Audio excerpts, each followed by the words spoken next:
Welcome back. My name is MrSchroeter, and I want to thank you for tuning into my channel. Please make sure that you subscribe to the channel. Hit that join button. Join the channel membership. Make sure that you are tuning into all of our uploads, the previous uploads that we've had, as well as our new uploads. Ring that notification bell.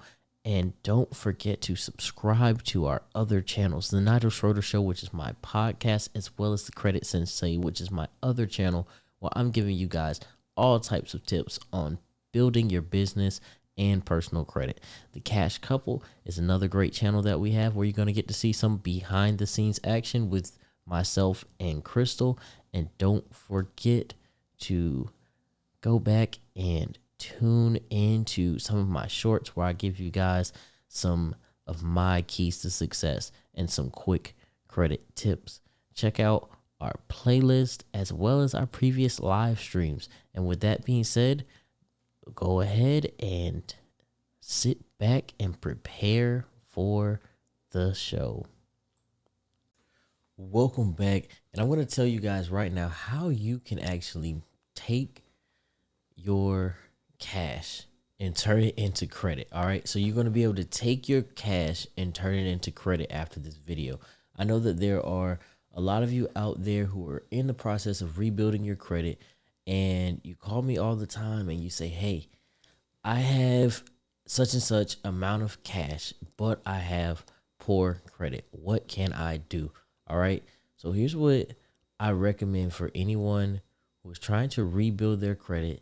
They have some cash and they want to be able to turn that cash into credit that's going to allow them to be able to move their credit to that next step, to get those funds that they need to leverage and create the business that they want and build and grow. All right, so here's what I need you to do.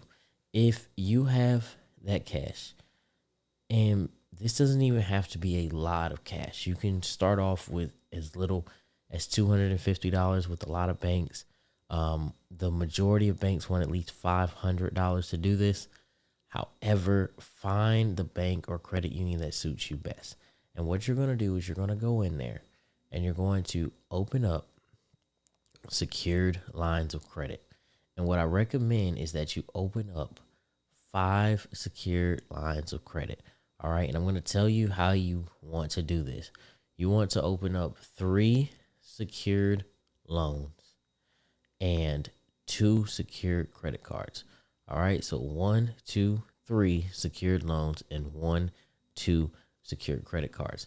What is this going to do? The secured loans are going to build installment credit on your credit report, and the secured credit cards are going to build revolving credit on your credit report. So the revolving credit never closes. All right. So when you do this, another thing that I want to add in is, if you can, to the best of your ability, find secured credit cards that do what they call graduating. Ask the bank if this card graduates.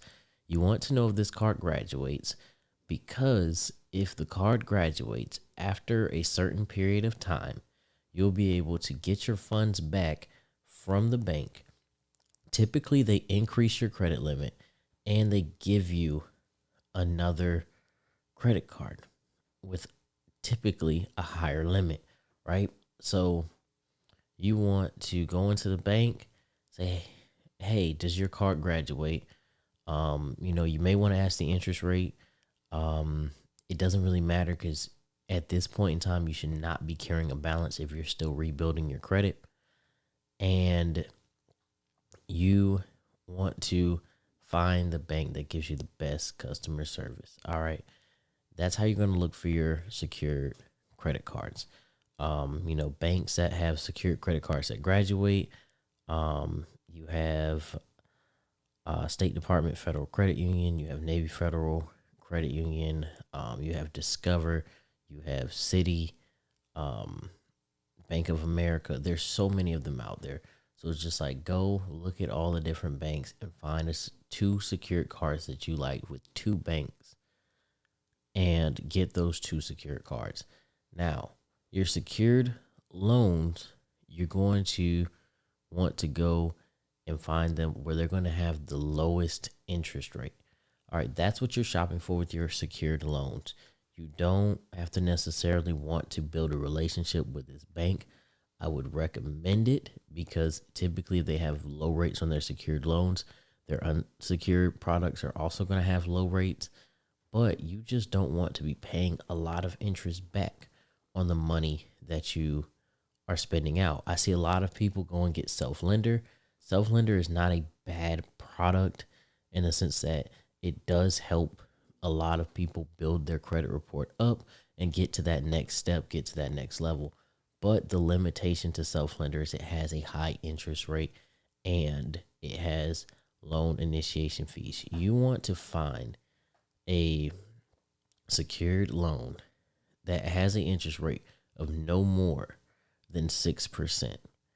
And typically you can find these secured loans with 2 and 3% interest rates, right? So be aware of that and go and look for the ones with the lowest interest rates. Get those secured loans.